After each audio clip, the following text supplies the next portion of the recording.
At the center of this tragic story were three lives tangled in a web of hidden desire and devastating outcomes. Sydney Peters, a 68-year-old retired librarian, had spent years escaping into the thrill of romance novels, longing for a spark of excitement outside the pages. Her husband, Reginald Peters, a 70-year-old former high school principal, was a respected figure in their town, known for his firm values and steady principles. The spark that set off the chain of events was Tom Crawford, Reginald's 20-year-old son from a previous marriage. A moody artist with intense eyes and a complicated history, Tom had recently moved into the Peters home. His arrival brought a sense of restless energy that would soon lead to a dangerous and doomed affair. As autumn's chill settled over the town of Ashford, no one could have foreseen the emotional storm about to sweep through the Peters family. What began as a seemingly innocent connection between a stepmother and her adult stepson would spiral into an obsession that defied societal norms and familial bonds. Sydney Peters was born in 1956 in a small town in upstate New York. The only child of a seamstress mother and an absent father, Sydney learned early on to find solace in the world of books. Sydney's childhood was filled with loneliness, and she longed for the romance and excitement she often read about in her favorite novels. As she grew older, her love for books led her to study library science, hoping to immerse herself in stories for a living. During her college years, she met and quickly married Xavier, a charming philosophy student, swept up in a whirlwind romance. The marriage didn't last long, ending after just 2 years when Xavier's desire for adventure took him to India on a spiritual quest, leaving Sydney behind. Though heartbroken, she focused on her career and eventually became the head librarian in her hometown. Her second marriage, to a local accountant named Gerald, lasted longer, but over time, Sydney felt a growing sense of unhappiness. Sydney had always appreciated Gerald's kindness, but she often found herself yearning for the intense emotion she read about in her favorite romance novels. The deep, passionate love she craved had always eluded her. After her divorce in her late 50s, she couldn't shake the feeling that she had missed out on something in life. Then, she crossed paths with Reginald Peters. Unlike her former husbands, Reginald was refined, intellectually stimulating, and financially well off, everything she had been longing for. Reginald, a widower, provided Sydney with the stability and respect she had longed for, and she was deeply flattered by his attentiveness. Their courtship, though short, was marked by intense emotions and rapid progression. Within just 6 months, Sydney was moving to Ashford to become Mrs. Peters. This relocation symbolized a new beginning for her, a chance to start over and reshape her life in a different community. Sydney immersed herself in her new role as the principal's wife, eagerly participating in local book clubs and volunteering at community events. However, as the years went by, a sense of restlessness began to resurface. Despite Reginald's many admirable qualities, he remained rigid in his routines and lacked the passion and spontaneity Sydney had yearned for. Sydney found herself increasingly alone in their home, losing herself in books and private daydreams as a way to cope with her growing dissatisfaction. It was during this period of quiet discontent that Tom arrived. His youthful energy and vibrant spirit stirred something within Sydney that she hadn't felt in years. Unbeknownst to her, her step-grandson's presence would ignite long-buried desires, setting them on a path from which there would be no turning back. Tom Crawford was born on a stormy night in 2004, the son of Reginald Peters and Lydia Crawford, an art teacher who was 20 years younger than Reginald. From the outset, Tom's life was fraught with turmoil. His parents' marriage was plagued by conflict, with Lydia's vibrant, free-spirited personality frequently clashing with Reginald's strict, traditional values. The marriage dissolved when Tom was just 5, with Lydia receiving primary custody. She relocated them to Burlington, where she immersed herself in her artistic pursuits and introduced Tom to a bohemian lifestyle starkly different from his father's conservative values. As a result, Tom spent weekends and holidays with Reginald, navigating a world of contrasts that left him feeling pulled between two distinct and conflicting worlds. As Tom matured, he inherited his mother's artistic flair and rebellious nature. His teenage years were characterized by frequent conflicts with authority, whether at school or during visits with Reginald. He dabbled in various art forms, from graffiti to performance art, continually pushing boundaries and challenging norms. Tom's relationship with his biological mother, Lydia, was deep but complicated by her battles with bipolar disorder and substance abuse. Their lives oscillated between periods of intense creativity and joy and darker times when Tom had to step into a caretaker role. This instability had a profound impact on Tom, shaping his brooding personality and making it challenging for him to form lasting relationships. At 18, Tom's life took another dramatic turn when Lydia, during a manic episode, was involved in a car accident that left her hospitalized and unable to care for herself. Facing an uncertain future, and with his mother needing a lengthy recovery, Tom reluctantly agreed to move in with his father and Sydney in Ashford. The transition proved challenging and far from seamless. Tom, with his tattoos, moody demeanor, and avant-garde artistic sensibilities, was a stark contrast to the conservative atmosphere of Ashford. His unconventional lifestyle frequently led to clashes with Reginald, who viewed Tom's behavior as a challenge to his values. It was Sydney who initially reached out to Tom, sensing a kindred spirit in him. She saw in Tom someone who, like her, felt out of place in the restrictive environment of their town. Her attempts to connect with her troubled stepson would set in motion a chain of events that would ultimately lead to tragedy. As Tom settled into life in the Peters household, neither he nor Sydney could have foreseen the dangerous attraction that was about to blossom between them, an attraction that would shatter the fragile peace of their family and the town itself. The seeds of obsession were planted on a sultry August evening. Just 3 months after Tom moved into the Peters home, Sydney, unable to sleep in the sweltering heat, found herself wandering into the kitchen for a glass of water. As she stood in the doorway, she was captivated by the scene before her. Tom, shirtless and glistening with a fine layer of sweat, stood bathed in the pale light of the open refrigerator. Tom was absently sketching on a napkin, his brow furrowed in concentration.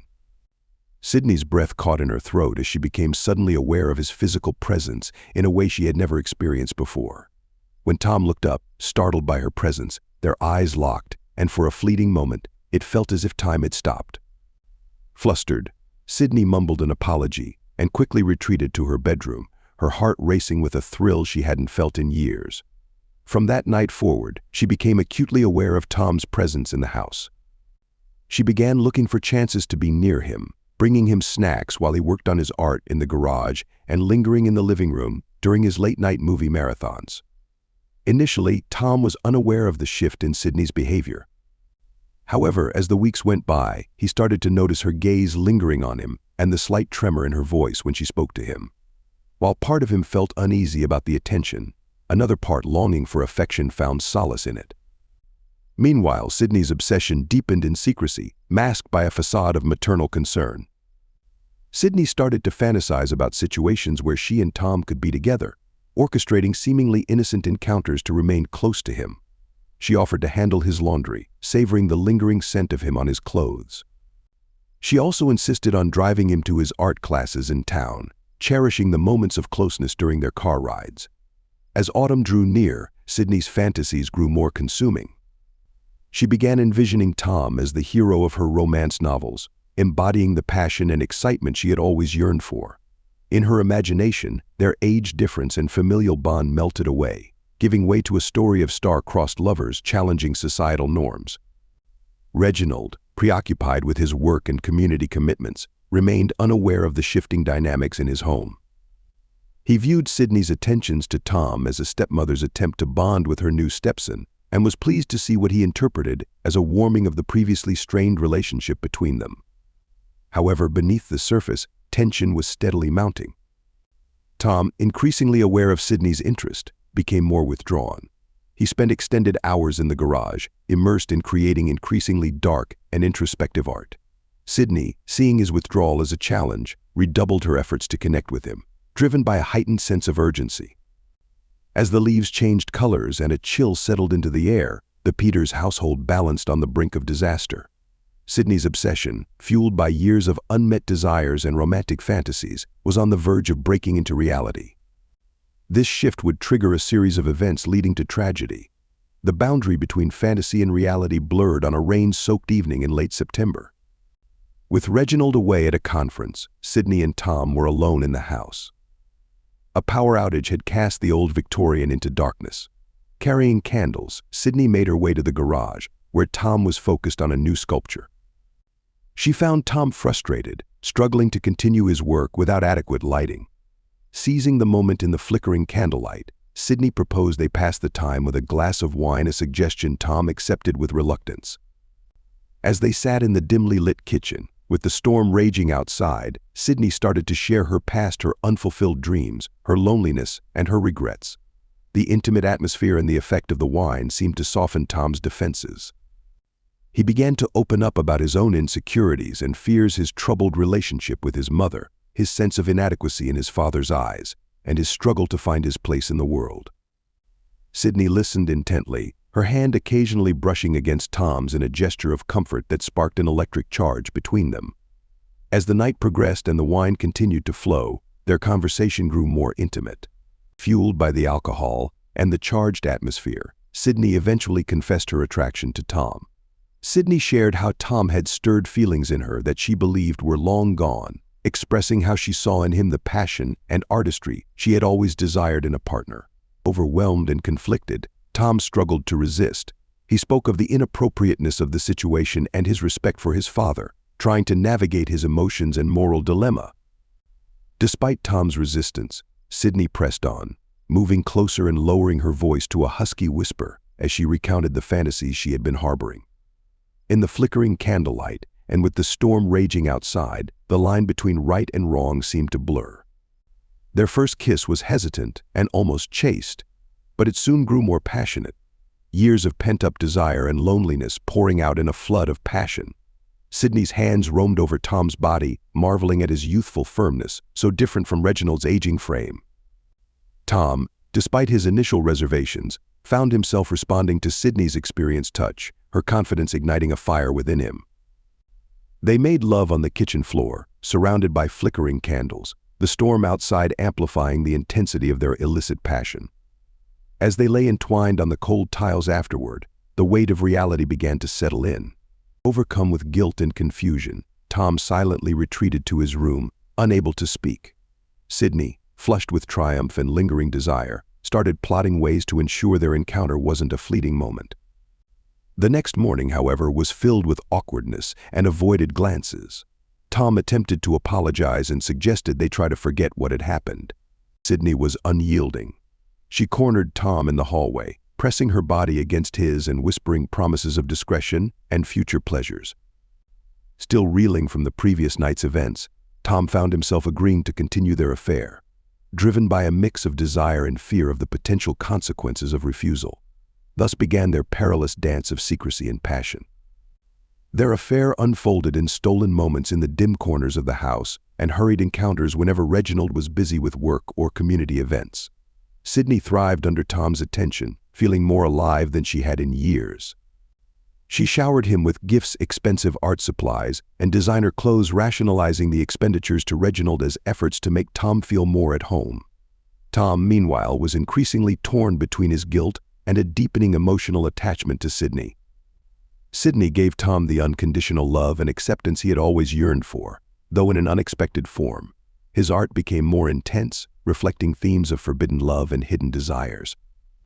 As autumn turned into winter, their affair grew more intense, with the ever-present risk of discovery adding a thrilling edge to their clandestine meetings. Beneath the passion, an undercurrent of unease grew. Both Sydney and Tom were acutely aware that their affair could not continue indefinitely. They understood that if their secret were discovered, it would bring consequences neither of them was ready to confront.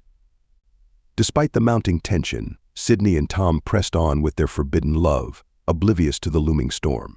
As their affair deepened, so did the complexity of managing their double lives. Each day became a delicate dance of stolen glances, secret touches, and intricate lies. The Peters house, once a beacon of respectability in Ashford, now concealed a scandal that would shock the community if it were ever uncovered. Sydney immersed herself in her role as the ideal wife and stepmother with renewed energy, possibly as a way to atone for her guilt. She hosted dinner parties for Reginald's colleagues, baked cookies for the church bake sale, and volunteered at the local library, maintaining a facade of normalcy and perfection. To the outside world, Sydney seemed more engaged and vibrant than ever, with many in town noting her renewed zest for life. Meanwhile, Tom took on a sullen, withdrawn persona in public, fully embracing the role of the troubled artist. This act allowed him to spend extended hours alone in the garage studio without raising suspicion. Tom's art took on a feverish quality, brimming with hidden symbols of his forbidden relationship, recurring motifs of an older woman's hands, and landscapes suggesting secret, shadowy places. Their encounters grew bolder, a quick tryst in the laundry room while Reginald watched football in the den, and passionate embraces in the garden shed, where the scent of freshly cut grass mingled with their heated breaths. Once they even made love in Reginald's study, the thrill of potential discovery adding a dangerous edge to their passion. However, the strain of their double life began to take its toll. Tom struggled with insomnia, spending long nights staring at the ceiling, torn between his desire for Sydney and the guilt of betraying his father. Tom's artwork, though acclaimed for its raw emotion, started to unsettle those who viewed it, with the underlying tension and conflict evident in every brushstroke. Sydney, on her part, grew increasingly possessive and demanding. She would erupt into quiet rages if Tom so much as spoke to a woman his own age. Sydney's jealousy, intensified by the need for secrecy, drove her to take risks. She began leaving love notes in Tom's pockets and sending suggestive text messages at all hours. The strain started to manifest in small ways. Tom became increasingly forgetful, struggling to keep track of details and appointments. During dinner, Tom once slipped and called Sydney darling before quickly catching himself. Sydney, meanwhile, occasionally gazed at Tom with undisguised longing, only snapping back to composure when Reginald cleared his throat pointedly. As winter enveloped Ashford, the burden of their secret grew heavier. Both Sydney and Tom found themselves on edge, flinching at every ring of the doorbell or unexpected visitor, fearing that each moment might reveal their affair. The excitement of their forbidden romance was increasingly overshadowed by the constant stress of maintaining their deception. Despite the mounting tension, neither Sydney nor Tom could bring themselves to end the affair. They had become addicted to each other, unable to let go of the passion and intensity of their encounters. As the new year approached, both Sydney and Tom felt the fragile stability of their secret life beginning to crumble. Reginald Peters, a man who took pride in his keen powers of observation, had developed a sharp instinct for detecting deceit and hidden truths during his years as a principal. As winter progressed, Reginald's keen eye began to detect subtle changes in his household. Initially, the signs seemed trivial: Sydney humming to herself more frequently and displaying a newfound spring in her step, which he attributed to her involvement in a new book club. Reginald saw Tom's increased presence at home as a positive sign that his son was finally adjusting to life in Ashford.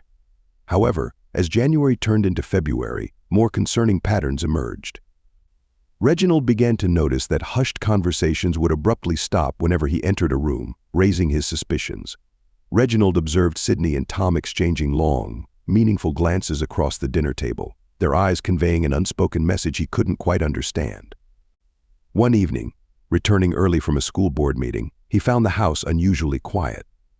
As he neared the garage, he heard muffled voices and what sounded like a stifled laugh, further arousing his suspicion. When Reginald opened the door, he found Sydney and Tom standing a conspicuous distance apart, both appearing flushed and disheveled.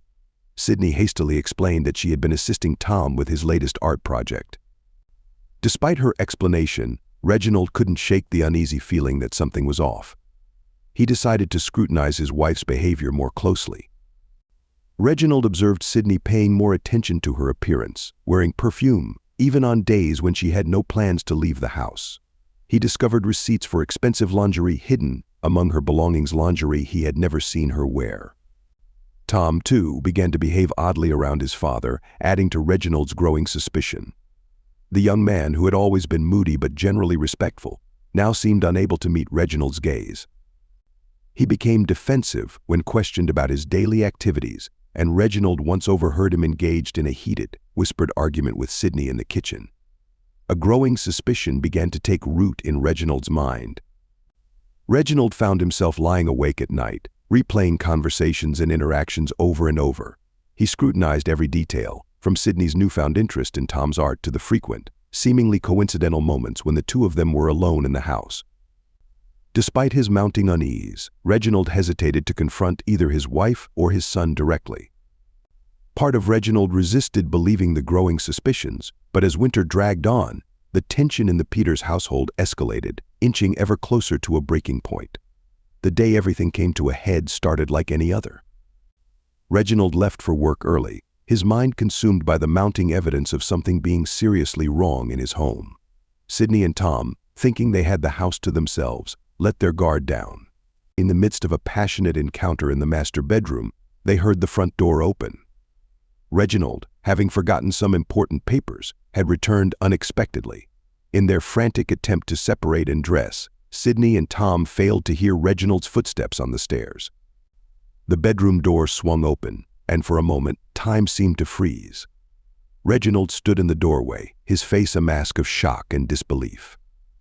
Sydney, her blouse half-buttoned, stood by the window, while Tom hurriedly pulled on his jeans. The silence was deafening, shattered only by Sydney's sharp intake of breath. Then, as if a dam had burst, Reginald's rage erupted. His face contorted with fury as he erupted into a tirade. His voice rose to a roar that reverberated through the house. "How could you?" he demanded, his anger palpable. His words were directed at both his wife and son. Sydney, regaining her composure, tried to approach Reginald, her hands outstretched in a placating gesture. She began to speak, her words tumbling out in a jumbled mix of apologies and excuses. Sydney spoke of her loneliness, her feelings of abandonment, and being unloved. She tried to explain the connection she felt with Tom, how he understood her in ways Reginald never had.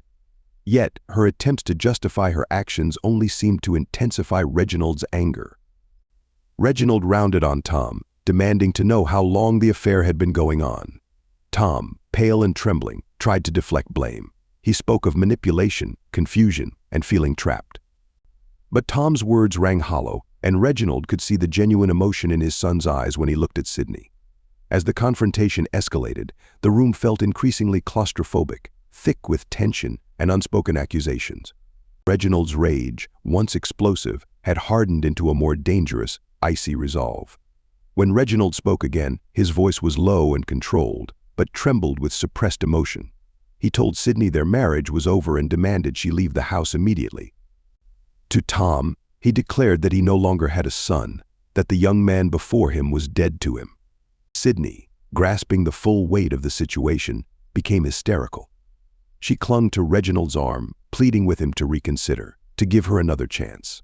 In her desperation, she uttered cruel words intended to wound Reginald as deeply as she felt she had been hurt. In that moment, as Sydney's accusations lingered in the air, something in Reginald snapped. With a roar of raw, uncontainable rage, he struck Sydney across the face with a sickening crack. Sydney stumbled backward, her eyes wide with shock and fear. Tom, driven into action, rushed to intervene, but Reginald was beyond reason. In a frenzy of violence that felt both eternal and fleeting, Reginald's hands clamped around Sydney's throat. Tom fought desperately to pull his father away, shouting for him to stop, but Reginald's grip was unyielding. When Reginald finally released Sydney, it was too late. She collapsed to the floor, her eyes fixed lifelessly on the ceiling. The room fell silent, broken only by Reginald's ragged breathing. Father and son stood over Sydney's lifeless body, the full horror of their actions gradually sinking in. In those few devastating minutes, their lives had been irrevocably altered, and the once peaceful facade of their existence in Ashford had been shattered beyond repair. In the immediate aftermath of Sydney's death, the Peters house was engulfed in a surreal, nightmarish state. Reginald, his rage exhausted, slumped in a corner of the bedroom, his eyes vacant as he muttered incoherently to himself. Tom, in shock and disbelief, paced the room, shifting between hysterical crying and frantic attempts to revive Sydney. It was Tom who ultimately broke the paralysis that had gripped them both. With trembling hands, Tom reached for his phone to call 911. As he dialed, the weight of the situation hit him. He was about to turn his own father in for murder. The sleepy town of Ashford, unaccustomed to such violence, soon buzzed with activity. Police cars and an ambulance, their lights casting red and blue hues over the snow-covered streets, drew curious neighbors from their homes. Reginald offered no resistance as he was led away in handcuffs, his face a mask of shock and dawning horror. Tom, questioned separately, struggled to piece together a coherent account of the events. The truth felt too horrific and unbelievable to articulate fully. As news of the tragedy spread, the tight-knit community of Ashford was engulfed in disbelief and sorrow. Reginald Peters, the respected former principal, was arrested for the murder of his wife Sydney, the beloved librarian known for her kindness. Young Tom, now orphaned in the most tragic way imaginable, faced a world turned upside down. As the police investigation unfolded in the days that followed, more details emerged. Rumors began to circulate about the true nature of Sydney and Tom's relationship. Some defended them, arguing that love could transcend boundaries, while others condemned their actions as a profound betrayal of family values. The Peters house, once a symbol of respectability, now stood empty and forlorn. Yellow police tape fluttered in the winter wind, a stark reminder of the tragedy that had unfolded within its walls. As winter gave way to spring, the case against Reginald Peters progressed, drawing both media attention and public scrutiny. Reginald's lawyer argued that temporary insanity, triggered by extreme emotional distress, would be the central defense in what promised to be a sensational trial. The prosecution, bolstered by Tom's reluctant testimony and the physical evidence from the scene, felt confident in their case. The town of Ashford, deeply shaken by the events at the Peters house, would never fully recover from the impact. The tragedy underscored the unsettling reality that even in the most seemingly serene environments, darkness can lurk beneath the surface. As the investigation into Sydney's death unfolded, authorities meticulously pieced together the complex sequence of events that led to that fateful day. Interviews with neighbors, phone record analyses, and a detailed examination of the Peters home revealed a family in deep turmoil, their outward respectability concealing a web of dark secrets. Among the crucial evidence was Sydney's personal diary, found hidden in a locked drawer of her writing desk. The journal offered a disturbing insight into Sydney's descent from a seemingly innocent attraction to a full-blown affair with Tom. The entries documented her internal conflict, her struggle between guilt and overwhelming desire, and her acknowledgement of the moral wrongness of her actions, yet her inability to extricate herself from the obsession. Tom's art studio in the garage revealed a series of paintings and sketches that subtly reflected the nature of his relationship with Sydney. While not overtly incriminating, the artwork offered poignant clues. One striking piece featured an older woman's hands entwined with those of a younger man, set against a backdrop of tumultuous skies, symbolizing the forbidden and stormy nature of their affair. The art provided a haunting visual representation of the emotions and dynamics that had unfolded in their secret world. The prosecution's case against Reginald Peters portrayed him as a man consumed by jealousy and driven to violence by the betrayal of those he loved. They presented evidence of his rage, including the disturbing details of Sydney's murder and the escalating tensions within the Peters household. Tom's role in the case was complex. He was depicted both as a victim of Sydney's manipulation and a catalyst for the family's downfall.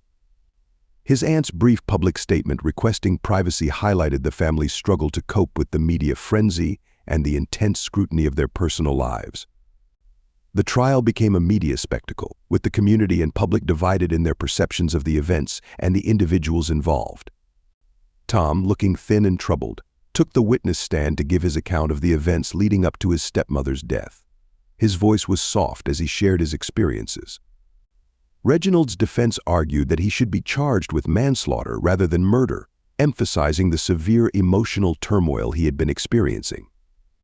They brought forward character witnesses who testified to Reginald's previously respected role in the community, his commitment as a teacher, and his image as a caring husband and father. After 3 days of deliberation, the jury found Reginald guilty of second-degree murder. When the judge announced the sentence minus 25 years to life, a gasp of shock and disbelief swept through the courtroom. Reginald, his expression one of resigned acceptance, was taken away in handcuffs. Unable to bear the weight of the moment, Tom quietly exited the courtroom, leaving behind the town that had been his home and the tragic events that had come to define his life. A truthful crime case solvers. Interested in more real-life murder mysteries? Be sure to like and subscribe to our channel. Do you have any thoughts about this case or have a case of your own you'd like us to investigate? Leave us a comment. Until then, stay safe.